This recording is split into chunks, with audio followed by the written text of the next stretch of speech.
큐티인 가족 여러분, 좋은 아침입니다. 우리 예수님은 하나님의 나라를 여러 비유로 설명하셨습니다. 들을 귀가 있는 자는 들으라고 하셨고, 말씀을 궁금해하고 관심을 가진 자들에게는 비유를 풀어 설명도 해 주셨습니다.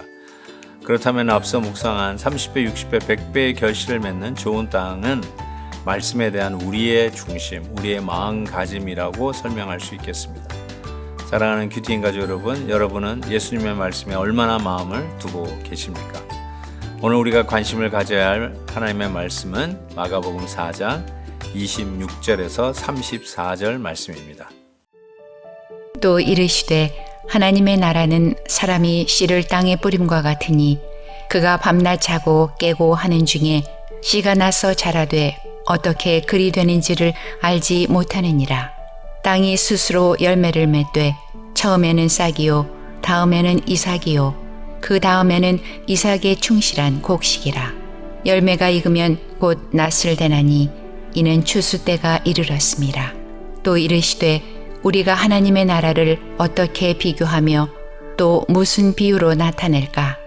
겨자씨 한 알과 같으니 땅에 심길 때에는 땅 위에 모든 씨보다 작은 것이로되 심긴 후에는 자라서 모든 풀보다 커지며 큰 가지를 내나니 공중의 새들이 그 그늘에 깃들일 만큼 되느니라.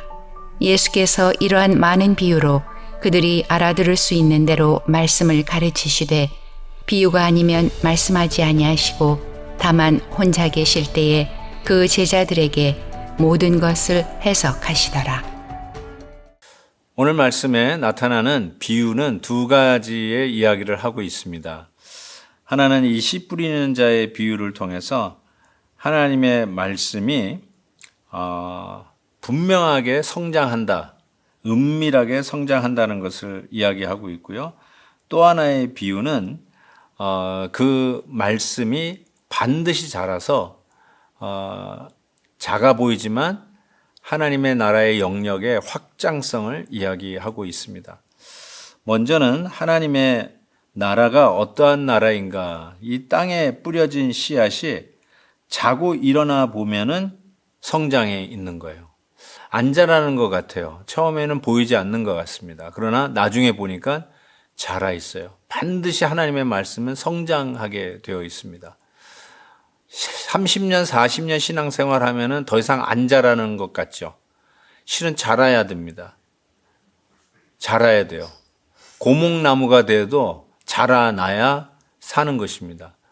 마치 어제 이렇게 작은 나무를, 묘목을 심었던 것이 자라나듯이 우리가 아무리 큰 나무가 되었다 할지라도 하나님의 나라의 기본적인 성격은 성장입니다. 자라난다는 것을 이야기합니다. 근데 은밀한 성장입니다. 이 말은 몰래 숨겨서 자란다, 은폐한다는 뜻이 아니라 자기 자신을 거드름 피면서 PR하면서 내가 누군 줄 아냐 이러면서 이야기하는 성장이 아니라 정말 어느 날 어느 순간에 봤더니 영적 거인이 되어 있는 것이죠. 바로 그와 같은 은밀한 성장, 자기가 PR하고 과시하지 않아도 나중에 많은 사람들이 알게 되는 그러한 성장을 이야기하고요. 같은 맥락에서 처음에 시작은 미미한 것 같았지만 결국은 하나님의 나라는 처음에는 작은 것 같지만 나중에 큰 나무가 되어서 그 가지에 공중새들이 깃들 만큼 커진 이 하나님 나라의 성격을 이야기합니다. 즉 하나님 나라를 위한 거목이 되었을 때 많은 자들이 그 그늘에서 쉬듯이 영적 성장은 자기의 성장, 자기의 어떤 거대함을 자랑하는 것이 아니라 하나님 나라의 그 큰 영향력은 그 밑에 수많은 자들이 쉼과 안식을 얻게 하는 그늘을 만들어주는 그런 영향력을 의미한다라고 분명히 믿습니다. 사랑하는 큐티인 가족 여러분, 여러분은 성장하고 계시는지요? 어제보다 오늘 그리고 내일도 성장할 것을 믿으시는지요? 이제는 교회에서 직분도 맡았으면 이제 더 이상 성장은 없다, 똑같다 라고 혹시 고목나무의 현상은 없는지요? 우리는 계속해서 성장하기 위해서 어제 엊그제 우리가 묵상한 말씀처럼 계속해서 하나님의 마음의 밭에 떨어지는 그 말씀의 씨앗들이 열매 맺는 겸손한 좋은 밭이 되어야 합니다.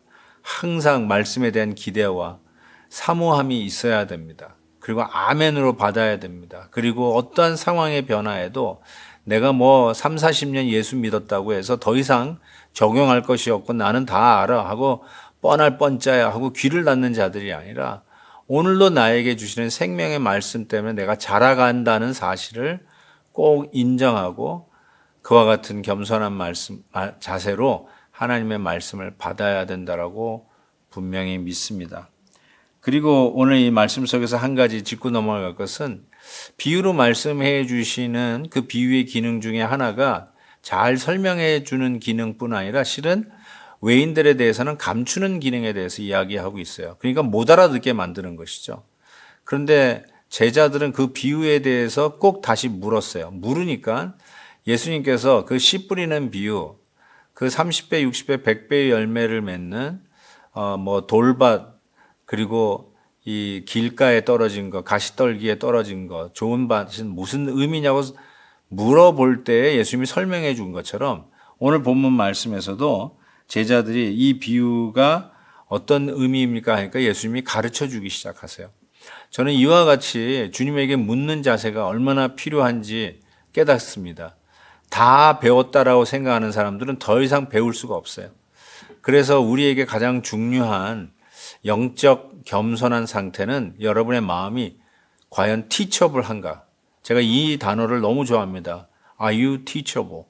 배울 자세가 되어 있습니까? 배울 기회를 찾고 있습니까? 나는 오늘도 내가 70세고 80세인데도 난 여전히 하나님의 말씀을 배우는데 목마릅니까? 그래서 제자훈련에 등록하고 세일 모임에 가서 말씀을 나누면서 배우는 거를 즐겨 하십니까? 아니면 이제는 나는 다 알 건 다 알았다라고 혹시 착각하고 계시는 것은 아닌지요? 우리가 하나님의 말씀을 듣고 묵상할 때 우리 주님께 궁금한 거 물읍시다. 물을 때 예수님은 친절하게 답을 해주시고 설명해 주시는 것을 깨닫게 됩니다. 오늘도 주님께 묻고 주님이 설명해 주시는 그 은혜가 있기를 우리 주 예수 그리스도의 이름으로 축복합니다. 하나님 아버지 감사합니다. 주님의 말씀이 달고 오묘합니다. 이 말씀이 우리의 살이 되고 피가 되고 영양이 되어서 오늘도 보이지 않지만 성장하고 눈에 잘 띄지 않지만 그 영향력 속에 많은 자들이 은혜 또한 입을 것을 믿습니다. 하나님 아버지 말씀이 다시 한번 우리의 걸음의 등불이 되게 하여 주시옵소서. 예수님의 이름으로 기도하옵나이다. 아멘. 내일도 뵙겠습니다. 오늘도 김한유 목사님의 아침 영상 메시지를 시청해 주셔서 감사합니다.